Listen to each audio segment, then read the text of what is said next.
Let's continue the question. देखिए time taken by boat in upstream और फिर downstream, दोनों का टाइम निकालेंगे और दोनों को प्लस करके टोटल टाइम के इक्वल रखेंगे। पिछले क्वेश्चन में दोनों टाइम अलग अलग दे रखे थे, लेकिन इस क्वेश्चन में एक साथ टाइम दिया हुआ है। तो फिलहाल अपस्ट्रीम में देखिए स्पीड डिस्टेंस कितना चला in case of upstream 30 kilometre, तो 30 अपॉन, अब देखिए अपस्ट्रीम की स्पीड कौन सी है, अपस्ट्रीम की स्पीड है x माइनस वाई और डाउन स्ट्रीम की स्पीड है डिस्टेंस है 44 और स्पीड है ये x प्लस वाई। ठीक है, ध्यान रखना डाउन में प्लस करते हैं, अप में माइनस। तो ये मैंने अपस्ट्रीम का टाइम निकाला और ये डाउन स्ट्रीम का, जाना वापस आना। अब लिखेंगे देयरफॉर, देखिए ये टाइम जाने का और ये टाइम वापस आने का, बताइए कुल मिलाकर कितने घंटे लगे? 10 घंटे लगे। ये आपकी पहली इक्वेशन तैयार होगी, ध्यान से देखिए। देखिए पिछले क्वेश्चन में दोनों टाइम अलग अलग दे रखे थे, यहाँ पर आने जाने का मिलाकर टाइम 10 घंटे दिया हुआ है। तो पहले मैंने टाइम अपस्ट्रीम में निकाला बोट का, फिर मैंने अपस्ट्रीम डाउन स्ट्रीम में निकाला। देखो टाइम का फॉर्मूला होता है डिस्टेंस अपॉन स्पीड। डिस्टेंस दोनों की दे रखी है, अप में अलग दे रखी है, डाउन में अलग, और दोनों की स्पीड हमने पहले ही ऐड कर ली थी x प्लस वाई और x माइनस वाई। ठीक है, तो अब सेकंड केस पढ़ते हैं। सेकंड केस में क्या लिखा हुआ है फिर से देखिए, time taken by boat in upstream, फिर time taken by boat in downstream. Formula why distance upon speed, distance upon speed. अब देखिए सेकंड केस में अपस्ट्रीम में डिस्टेंस दिया हुआ है 40, तो ये हो गया 40 अपॉन x माइनस वाई और ये हो गया 55 अपॉन x प्लस वाई। ये देखिए अपस्ट्रीम का टाइम कितना लिया बोट ने, डाउन का, और कुल मिलाकर कितने घंटे लिए? देखो 40 अपॉन x माइनस वाई, ये देखिए 40 अपॉन x माइनस वाई और 55 अपॉन x प्लस वाई, और कुल मिलाकर कितने घंटे लग गए? 13 घंटे लग गए। ये आपकी क्वेश्चन हो गई। ये देखिए ध्यान से, कोई जल्दी नहीं। ठीक है, अब ये क्वेश्चन आपने किया हुआ है 3.6 के फर्स्ट क्वेश्चन में, आखिर के दोनों पार्ट ऐसे ही है।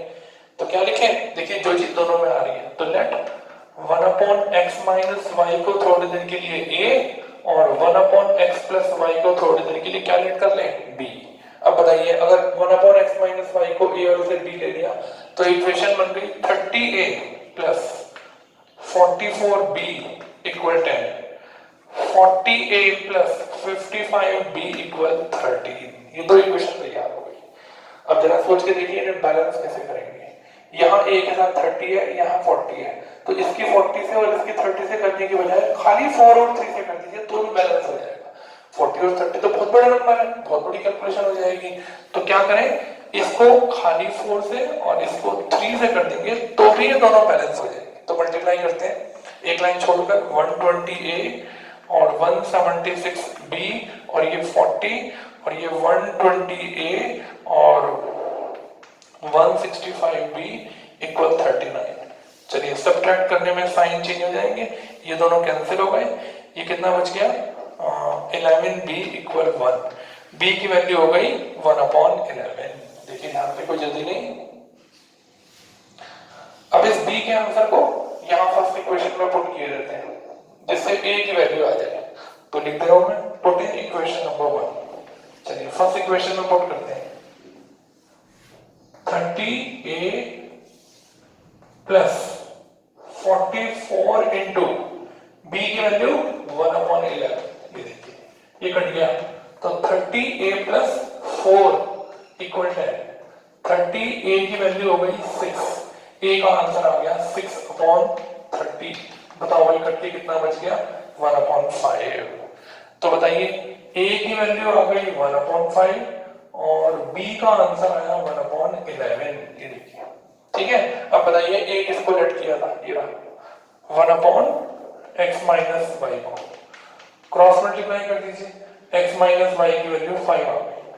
यहाँ देखिए b का आंसर किसको लेट किया था? 1 अपॉन x प्लस वाई को, क्रॉस मल्टीप्लाई कर दीजिए, x प्लस वाई की वैल्यू 11 आ गई। ये देखिए दो छोटी छोटी इक्वेशन बन गई, थर्ड और फोर्थ। अब क्या करेंगे, अब इन दोनों इक्वेशन को सॉल्व कर लेंगे। तो क्या लिखूं, x माइनस वाई इक्वल 5 और x प्लस वाई इक्वल 11 और y से y कट गया, 2x की वैल्यू हो गई 16। बताओ x का आंसर क्या आ गया, 8 आ गया। x के आंसर को पुट करो, इसमें पुट कर दो 8 माइनस वाई इक्वल 5, बोलो y की वैल्यू 3 आ गई। अब बताइए किसका आंसर क्या रहा है, देखो x का, x कौन था, तैरने वाली बोट, और स्ट्रीम की स्पीड देखो फिर से कम आई, ऋतु की ज्यादा आई थी और करंट वाटर की कम आई थी। अभी यहाँ बोट की ज्यादा आई है और स्ट्रीम की कम। हमेशा तैरने वाले की स्पीड हमेशा ज्यादा है।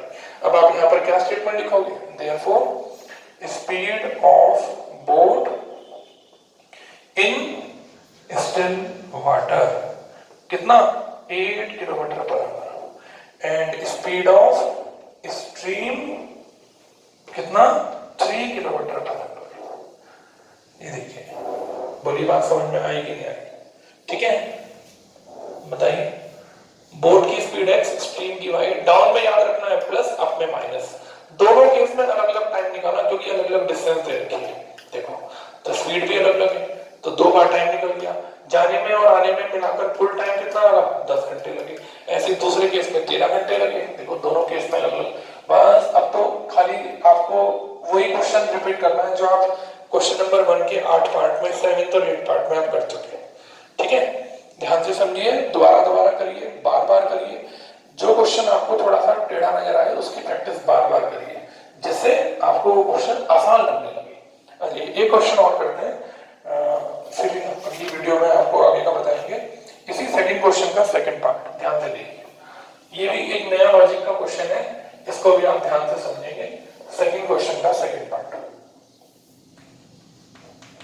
यही चल रही है। कौन सी exercise, 3.6। 2 women and 5 men can complete the work in 4 days, while 3 women and 6 men can complete in 3 days. Find the time taken by 1 woman alone to finish the work and 1 man alone. दोबारा पढ़ते हैं। 2 women और 5 man अगर किसी काम को मिलकर करेंगे तो 4 दिन में कंप्लीट करते हैं। अगर ये टीम बदल जाए, अब 3 वुमेन हो जाए और 6 मैन, तो वो जो काम 4 दिन में हो रहा था वो 3 दिन में होता है। कह रहा है कि अगर इस पूरे काम को अकेली एक वुमेन करे तो कितने दिन लगेंगे और एक मैन करे तो कितने दिन लगेंगे, ठीक है। अब ध्यान से समझिएगा, लिखेंगे let 1 women can complete the work in X days and 1 man can complete the same work in Y days। ठीक, अब जरा यहां ध्यान से समझना, लिखेंगे सो वुमेन्स वन डे वर्क, उल्टा कर दो एक्स का। मेंस वन डे वर्क, उल्टा कर दो वाई का। देखो 1/y, देखिए men's women's one day work 1/x, men's one day work 1/y। आपने 7th क्लास में एक चैप्टर पढ़ा था टाइम एंड वर्क। ये बात बहुत कम बच्चों को जल्दी समझ में नहीं आती, लेकिन आ जाती है। एक चैप्टर पढ़ा था टाइम एंड वर्क। टाइम और वर्क हमेशा एक दूसरे के उल्टे होते हैं। सपोज कीजिए आपने कोई किताब पढ़ना शुरू करी और आपको किताब पढ़ते पढ़ते 30 दिन लग गए, तो आपने एक दिन में उस किताब का कितना पार्ट पढ़ा, आप 30 दिन का उल्टा कर दो तो 1/30 पढ़ा। 1/30 आपने एक दिन में पढ़ा और पूरी किताब 30 दिन में पढ़ी, ठीक है। ऐसे ही एक काम को एक वुमेन X दिन में करती है, तो उसका एक दिन का काम कितना हुआ, उल्टा कर दो। देखो x का उल्टा कर दिया, 1/x बन गया। एक मैन का वर्क, वन डे वर्क कितना हुआ, 1/y। पहले x डेज, देखो टाइम था, लेकिन जैसे ही मैंने इसका रेसिप्रोकल किया तो ये जो टाइम है, अब देखो ये क्या बन गया, वर्क बन गया, टाइम वर्क बन गया। तो जैसे ही हम टाइम का उल्टा करेंगे तो वो क्या बन जाएगा, तो वो वर्क बन जाएगा, ठीक है। तो देखिए जब भी कभी इस तरह से निकालना हो वन डे वर्क, तो हमेशा टाइम का उल्टा करते हैं। अब जब ये बात समझ में आ गई, अब एक मोस्ट इंपॉर्टेंट बात है जो बच्चे गलती करते ही करते हैं। देखिए क्या, केस फर्स्ट। अब जरा बताइए, पहले केस में कितनी वुमेन थी, 2, और मैन कितने थे, 5। अगर एक वुमेन एक दिन में 1/x वर्क करती है तो 2 वुमेन कितना करेंगी, 2/x। एक मैन अगर एक दिन में 1/y वर्क करता है तो 5 5 मैन कितना करेंगे 5/y, और कुल मिलाकर ये कितना काम करेंगे। बच्चे यहाँ 4 लिखाते हैं जो गलत है, 4 नहीं लिखना है, 4 तो डेज है, टोटल टाइम है, ये दोनों टाइम नहीं है, ये दोनों वर्क है। तो वर्क में वर्क को प्लस करेंगे तो टाइम कैसे आएगा, टोटल वर्क आएगा, टोटल वर्क। टोटल वर्क कैसे निकालेंगे, 4 डेज का उल्टा कर देंगे तो ये क्या बन जाएगा, ये 1/4 बन जाएगा। यहाँ बच्चे जितना समझा लो 4 ही लिख कर आते हैं, जबकि 1/4 आएगा। बताइए बात समझ में आएगी। वर्क में वर्क को प्लस करेंगे तो टाइम तो ना आएगा, वर्क ही आएगा। तो टोटल वर्क निकालने के लिए क्या करेंगे, टोटल टाइम का रेसिप्रोकल कर देंगे। तो दोनों को मिलाकर टोटल टाइम कितने दिन लगे, 4 दिन। तो टोटल काम कितना हुआ, 4 दिन का उल्टा कर दो 1/4। बोलिए, हमेशा टाइम वर्क का उल्टा होता है। देखिए वर्क हमेशा टाइम का उल्टा होता है। देखिए सेकंड केस में, अब जरा मेरे से पहले सोच के बताओ, एक वुमन एक दिन में 1/x वर्क करती है, तो अब वुमन हो गई 3, तो 3 वुमन कितना करेंगी 3/x। मैन 6 मिलके कितना करेंगे 6/y। ये दोनों मिलकर किसी काम को 3 दिन में करेंगे, लेकिन टोटल काम कितना करेंगे, उल्टा कर दो 1/3 करेंगे। 3 डेज टाइम में, और उल्टा कर देंगे तो क्या बन जाएगा, वर्क। अब एक बच्चा बोला सर इसको ऐसे क्यों नहीं बनाया, 2x + 5y = 4। अब जरा बताना इसका क्या मीनिंग है। x तो दिन है और 2 वुमेन है, वुमेन को दिनों से मल्टीप्लाई करके क्या रिजल्ट आएगा भाई, वुमेन को दिनों से मल्टीप्लाई करके तो कोई रिजल्ट नहीं आएगा। एक दिन में एक वुमेन ने अगर 1/x वर्क किया तो 2 वुमेन कितना करेंगी, इसलिए मुझे टाइम का उल्टा करके वर्क बनाना पड़ा। तो ये कोई इक्वेशन नहीं है इस तरह की, ये गलत है, ऐसे इक्वेशन बनेगी। और यहाँ 4 और 3 नहीं लिखना है, बार बार कह रहा हूँ 1/4 और 1/3। ठीक है, अब ये क्वेश्चन तो आपने खूब अच्छे से किया हुआ। क्या लिखेंगे, लेट 1/x को थोड़ी देर के लिए a और 1/y को थोड़ी देर के लिए क्या मान लेंगे, b लेट कर लेंगे। देखिए किया हुआ आपने ऐसे क्वेश्चन खूब सारे। 3.6 के इसी क्वेश्चन का ये जो आप कर रहे हैं, फर्स्ट क्वेश्चन में आपने 8 के 8 पार्ट भी किए, एक्स्ट्रा क्वेश्चन भी किए। बताइए क्या इक्वेशन बन गई, 2a + 5b = 1/4। देखो 1/x की जगह a, 1/y की जगह b, क्रॉस मल्टीप्लाई कर दो, a + 20b = 1। ये पहली इक्वेशन मॉडिफाइड हो गई। फिर से 3a + 6b = 1/3, क्रॉस मल्टीप्लाई कर दो, 9a + 18b = 1। ये सेकंड इक्वेशन हो गई। इसकी मल्टीप्लाई बैलेंस करने के लिए 9 से और इसको 8 से, चलिए मल्टीप्लाई करते हैं। 72a + 180b और 9 बन जाए, 9 मल्टीप्लाई करना मत भूल जाना। 72a + 144b = 8। चलिए सब्ट्रैक्ट करते हैं, ये दोनों कट जाएंगे। 10 में से 4 गया 6, 7 में से 4 गए 3 और ये 1, और b का आंसर आ गया 1/36। b के आंसर को यहाँ फर्स्ट इक्वेशन में या सेकंड इक्वेशन में पुट कर देते हैं, सेकंड में पुट कर देते हैं क्योंकि 18 और 36 कटते हैं। तो क्या लिखो, 9a + कितना